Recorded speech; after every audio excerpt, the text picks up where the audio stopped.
mo ko. Ikaw, hindi ka naninigaw. Ikaw, hindi ka nang lalagyan ng kliyente. Sige po, ma'am. Ando na Saan pa?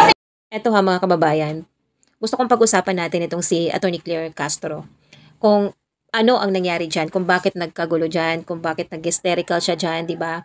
Eto, matagal na natin siyang kilala, di ba, sa media bilang isang abogado at legal commentator. Pero alam niyo bang hindi na bago sa kanya ang pagiging emotional at mainit ang ulo? Kasi noong 2015 yan, na-detain siya sa Manila Police District, no, matapos siyang magwala o nag-hysterical siya habang pinaglalaban ng kanyang kliyente. Ayon sa mga ulat, sumisigaw siya dyan. Tinutulak ang mga pulis at pilit na hinihila ang kanyang kliyente para mailabas ito. Kasama pa niyang na-detain noon ang kanyang asawa at secretary dahil sa obstruction of justice. Ngayon, eto, makikita natin kung paano siya bumabanat ng todo sa mga Duterte. Pero kung babalikan natin ang mga pangyayari noon, makikita natin hindi ito ang unang beses na siya ay nagpakita ng matinding emosyon. Ngayon pa, nabahagi na siya ng administrasyon ni PBBM, hindi mo maiwasang maitanong or matanong. Mas lumalabas lang ba na ang tunay niyang ugali or may mas malalim na dahilan kung bakit mas matindi ang kanyang banat sa mga Duterte ngayon? At eto pa ha, ang lumang video na yan na makikita mo o makikita natin na marunong din pala siyang sumigaw at magpakita ng emosyon. Hindi siya yung tipong palaging kalmado gaya ng iniisip natin or iniisip ng iba or mga videos or mga content niya sa kanyang vlog, di ba? Kaya ngayon, mas lumilinaw ang tunay niyang kulay. But anyways, let's watch kung paano nag-hysterical si Atty. Claire dito. Tulong sa akin! Tinutulong ako para magtanggol sa kliyente ko! Kasalanan ko! Para magtanggol ang kliyente ko, kasalanan? Gano'n ka na baka abusado? Kasalanan mo, sigaw-sigawan mo ko. Ikaw, hindi ka naninigaw, hindi ka nang lalagyan ng kliyente. Sige po, ma'am. Ando na Saan? Pasensya na po talaga, ha? Akala ko siya yung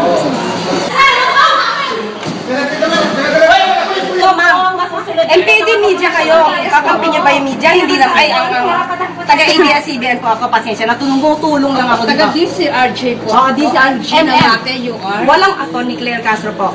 Walang warrant, sir. Kinaladkad sa SM Mall.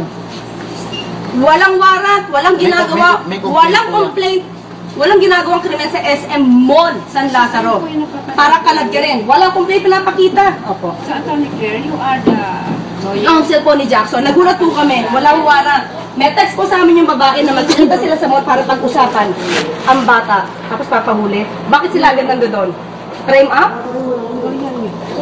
Opo. Frame up ba to? Ba't kayo lahat nando doon? Walang tao dito nung pumunta kami.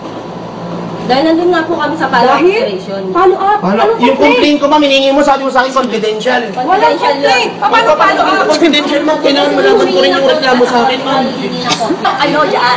Anong case number? Ipapay pangalan yung kaso. Ipafile ma'am! Ipafile pa lang ang kaso! Iniimbestigahan pa lang yung Ipafile pa lang ang kaso para huligan! Walang warrant of arrest! Walang warrant of arrest. Sir, walang warrant of arrest to! Ma'am, ma'am. Sir, walang complaint! Dali lang po, ma'am. Walang complaint! Pakita niyo muna sa akin! Kung ang pagtanggol sa kliyente ay kasalanan, kulong mo! Ano kasalanan ko? Para pagtanggol ang kliyente ko, kasalanan?